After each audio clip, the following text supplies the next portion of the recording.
Hello friends, welcoming you all in Math Solver Shifali Jain. Now we will discuss 4 questions just in 10 minutes related to probability, and this all questions are given in your NCERT notebook. Do subscribe my channel and press the like button on my every videos. Now see the first thing what we will study means किससे related हम question solve करेंगे. Total probability क्या होती है? For example आपके पास 3 bag दे दिया गया है, तीनों बैग में 3 डिफरेंट कलर की बॉल्स है। मींस फर्स्ट बैग में you have black ball, blue ball and red ball. इसी तरह से सेकंड बैग में भी आपके पास ब्लैक, ब्लू और रेड बॉल है। थर्ड बैग में भी आपके पास ब्लैक, ब्लू और रेड बॉल है। ठीक है, तो मैंने कहा E1, E2 and E3 3 bag हैं जिसमें आपके पास black, blue and red colour की बॉल्स है, अलग अलग क्वांटिटी की है। नाउ आपने कहा कि मैंने एक बैग चूज किया है। ठीक है, हमें निकालना है कि क्या प्रोबेबिलिटी है कि जो बॉल हम चूज करें वो ब्लू हो। ठीक है, no matter what bag we choose, हमें बस चाहिए कि ब्लू बॉल आनी चाहिए मेरे हाथ में। तो हम उसके लिए क्या लगाते हैं? Total probability. इसमें हम E1, E2, E3 बैग्स ले लेते हैं और ए को लेते हैं कि ब्लू बॉल चूज करने की प्रोबेबिलिटी। तो P A/E1 मेरा क्या हो जाएगा? Choosing blue ball when first bag is selected. Okay, इसी तरह से E2 आपका क्या हो जाएगा? Choosing blue ball given that ball is drawn from second bag. और ये 3 बैग है, इसलिए ये थ्योरम कहां तक जाएगी? PE3 इंटू PA/E3 तक, क्योंकि 3 ही बैग है मेरे पास। तीसरे बैग में क्या हो जाएगा? A/E3 का मीनिंग हो जाएगा ब्लू बॉल चूज करने की प्रोबेबिलिटी जब वो बॉल मेरी थर्ड बैग से निकली हो। ठीक है, PA क्या हो जाएगा मेरा? कि मेरे पास ब्लू बॉल आई हो, नो मैटर कि हमने किस बैग से सेलेक्ट की है। नाउ बेस थ्योरम और टोटल प्रोबेबिलिटी में डिफरेंस क्या होता है? एक बॉल ड्रॉ की गई, इसी क्वेश्चन में मैं बता देती हूँ। एक बॉल ड्रॉ की आपने, ब्लू बॉल आई। अब मेरे को निकालनी है कि वो हमेशा सेकंड बैग से चूज की हो। तो ये क्या हो जाएगा? Choosing ball from second bag when the ball drawn is blue. Okay, तो आपको इसमें PE2/A की वैल्यू निकालनी होगी। ऊपर आप क्या रखोगे? Probability of choosing second bag into probability of getting blue ball when the bag second is selected, divided by sum of all the means possible outcomes. Okay, so इन ये दोनों फॉर्मूले को हम एक बार क्वेश्चन से कैसे लगाना है वो देखेंगे। एक अर्न है, अर्न मतलब कलेक्शन है आपके पास 5 रेड और 5 ब्लैक बॉल का। एक बॉल चूज की गई रैंडमली और उसका कलर नोट किया गया और फिर उस बॉल को वापस उसी कलेक्शन में रख दिया। नाउ जो कलर मैंने नोट किया उसी कलर की हमने 2 एडिशनल बॉल डाल दी उस कलेक्शन में। ठीक है, इसके बाद एक बॉल ड्रॉ की गई। What is the probability that the second ball is red? मतलब जब हमने सेकंड टाइम चूज किया तो मेरे पास रेड बॉल आए। ठीक है, E1 को हमने क्या मान लिया? Red ball is drawn. First ball आपके पास रेड बॉल आई है। ठीक है, अगर आपने फर्स्ट बॉल रेड निकाली है तो आप जो एडिशनल बॉल प्लेस करोगे वो रेड प्लेस करोगे। नाउ E2 क्या है? E2 ब्लैक बॉल आई है, black ball is drawn. Okay, और ए हम क्या रख देंगे? A we will take as second ball is red. ठीक है, अब P probability of getting red ball, red ball आने की प्रोबेबिलिटी क्या हो जाएगा? मेरे पास 5 चॉइसेस है रेड के लिए और टोटल बॉल्स मेरे पास 10 है। इसी तरह से E2 क्या हो जाएगा? ब्लैक बॉल आने की प्रोबेबिलिटी भी 5/10 हो जाएगी। नाउ मेरे को इसमें टोटल प्रोबेबिलिटी निकालनी है क्योंकि सेकंड बॉल रेड आनी चाहिए, नो मैटर फर्स्ट बॉल मेरे पास ब्लैक आई है कि रेड आई है। ओके, अब P टोटल प्रोबेबिलिटी निकालने के लिए आप PA/E1 निकालेंगे। A/E1 मेरा क्या हो जाएगा? A/E1 का मतलब है कि सेकंड बॉल रेड आई है जब मेरी फर्स्ट बॉल भी रेड थी। अगर फर्स्ट बॉल रेड थी तो टोटल अब कितनी बॉल हो गई मेरे पास? कलेक्शन में 7 रेड हो गई और 5 ब्लैक हो गई, क्योंकि जब फर्स्ट बॉल रेड आई है तो हमको 2 बॉल्स एडिशनल प्लेस करनी है कलेक्शन में।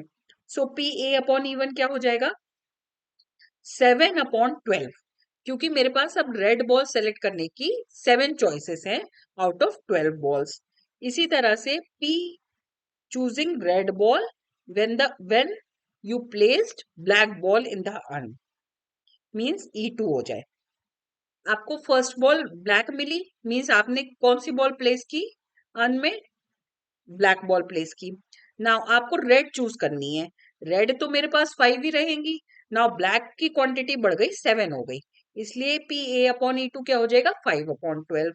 नाउ आपको क्या करना है, probability of getting second ball as red, उसकी निकालनी है प्रोबेबिलिटी। तो आप क्या करोगे, probability of A equal to probability of E1 into probability of A upon E1 plus probability of E2 into probability of A upon E2।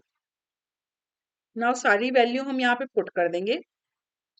E1 की probability थी 5/10 and A upon E1 की थी 7/12। इसी तरह से E2 की probability थी 5/10 और ए अपॉन E2 की वैल्यू थी 5/12। तो आप इसको सॉल्व कर लोगे तो आपका आएगा 35 + 25 divided by 120, that means 60/120 which will give you 1/2. So probability of getting second ball as red is 1/2 using total probability theorem. Now second question में हम बेस थ्योरम का यूज करेंगे और देखेंगे कि क्या डिफरेंस था। एक बैग है जिसमें 4 रेड है और 4 ब्लैक बॉल है, ऐसे ही दूसरा बैग है जिसमें 2 रेड है और 6 ब्लैक बॉल है। एक बॉल सेलेक्ट की गई, one of the 2 bags is selected, पहले तो एक बैग सेलेक्ट किया गया, ठीक है, मेरे पास 2 बैग है, तो E1 हम क्या लिख देंगे, choosing first bag, E2 is choosing second bag.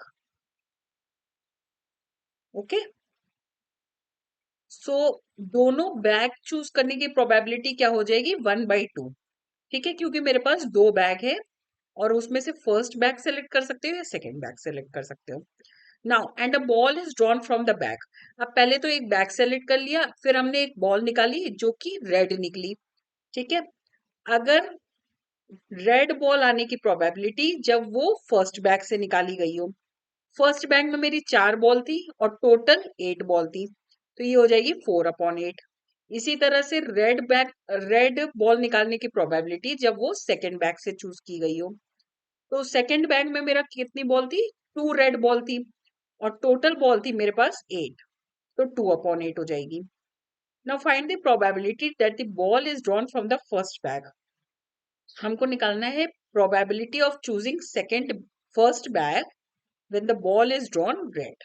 Okay, so इसके लिए आप क्या करोगे, probability of E1 into probability of R/E1 divided by probability of E1 into probability of R/E1 plus probability of E2 into probability of R/E2, same thing.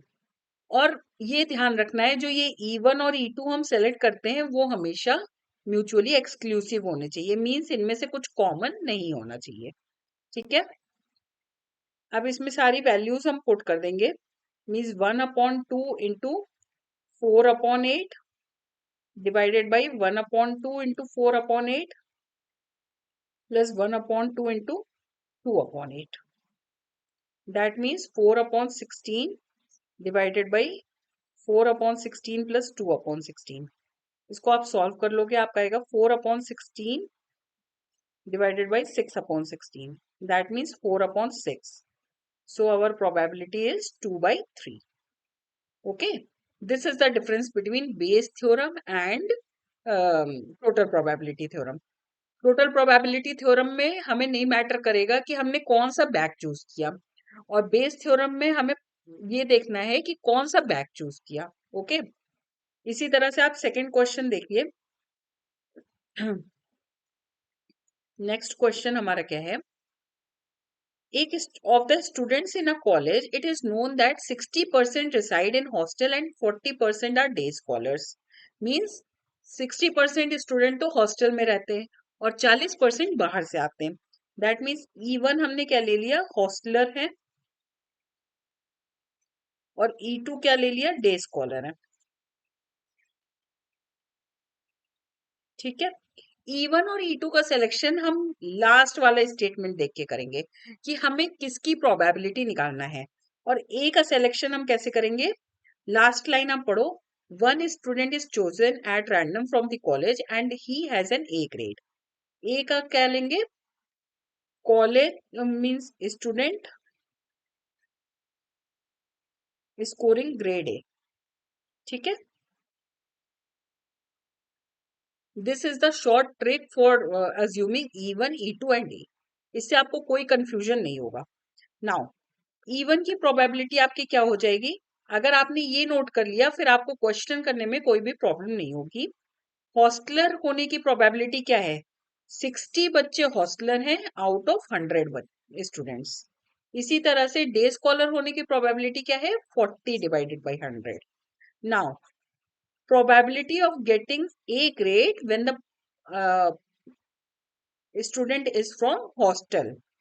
अगर hosteller है और उसने A grade score किया तो ऐसे कितने बच्चे हैं, 30%। सो ये क्या हो जाएगा हमारा 30/100। इसी तरह से ए ग्रेड स्कोर करने वाले वो बच्चे जो कि डे स्कॉलर्स हैं, उसकी प्रोबेबिलिटी क्या हो जाएगी मेरी, 20%। सो 20 डिवाइडेड बाई 100 हो जाएगा। हमें क्या निकालना है इस क्वेश्चन में, एक बच्चा चूज किया गया और उस बच्चे को ए ग्रेड मिला है। ठीक है, मींस P हमको डिवाइडेड वो अपॉन ए दिया हुआ है।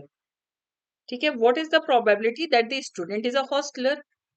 अब क्या प्रोबेबिलिटी होगी कि वो स्टूडेंट हॉस्टलर है, तो इसके लिए हम बेस थ्योरम लगा देंगे। That means E1 into probability of A upon E1 divided by probability of E1 into probability of A upon E1 plus probability of E2 into probability of A upon E2। So E1 की probability थी 60/100। A grade हो जब वो बच्चा hosteller था तो 30/100 थी, divided by 60/100 into 30/100 plus 40/100 into 20/100। ठीक है, तो ये आपका आ जाएगा 18/100 अपॉन 18/100 प्लस 8/100। That means 18/26। सो इसको आप सॉल्व करोगे तो आपका आंसर आएगा 9/13। इस तरह से ये वाला क्वेश्चन होगा। नाउ नेक्स्ट क्वेश्चन क्या है, in answering a question on a multiple choice test a student either knows the answer or guesses. या तो बच्चे को आंसर पता होगा या वो गेस करेगा। ठीक है, प्रोबेबिलिटी क्या है कि उसको पता है आंसर तो 3/4 है। प्रोबेबिलिटी ये है कि अगर बच्चे ने आंसर गेस की उसकी प्रोबेबिलिटी है 1/4। assuming that a student who guesses the answer will be correct with probability 1/4। हम ये अज्यूम करते हैं कि बच्चे ने गेस किया और उसका आंसर करेक्ट हो गया, इसकी प्रोबेबिलिटी है 1/4। हमें इसमें निकालना है what is the probability that student knows the answer. क्या प्रोबेबिलिटी है कि स्टूडेंट को पता है आंसर, गिवन दैट का मतलब अपॉन वाली thing, he answered it correctly. Given that वाला चीज मैंने आपको बताया ए होगा, means answer is correct. Okay, E1 क्या होगा, he knows the answer. E2 guesses the answer. बस ये तीन चीज अगर आपने नोट कर ली किसी क्वेश्चन में तो आगे आपको कोई भी प्रॉब्लम नहीं होगी क्वेश्चन अटेम्प्ट करने में। और क्या निकालना है आपको, probability that the answer probability that the student knows the answer means E1 when he answered it correctly। Okay, इसकी प्रोबेबिलिटी हमें निकालनी है। सो इसके लिए पहले हम क्या करेंगे, प्रोबेबिलिटी ऑफ E1 क्या हो जाएगी मेरी, ही नोज द आंसर की प्रोबेबिलिटी है 3/4 और probability that he guesses the answer की प्रोबेबिलिटी थी हमारी 1/4। नाउ नेक्स्ट थिंग क्या थी, स्टूडेंट ने आंसर सही करेक्ट किया जब उसे आंसर पता था।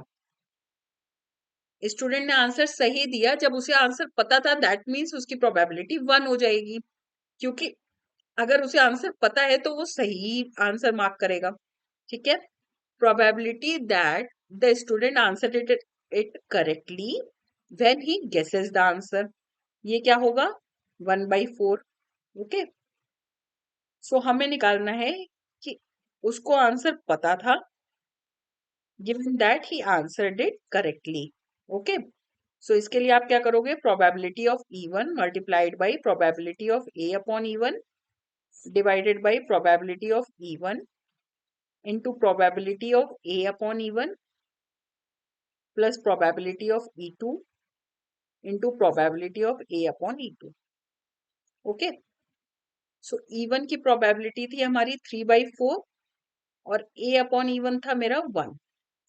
सो 3/4 इंटू 1 प्लस 1/4 इंटू 1/4, सो आपका हो जाएगा 3/4 upon 3/4 plus 1/16, that means 3/4 upon 13/16। सो 4 से 16 कैंसिल हो जाएगा, that means 12/13 is the answer for the people person knows the answer when he answered it correctly। Okay, इस तरह से बेस थ्योरम को हम अप्लाई करेंगे हर क्वेश्चंस में।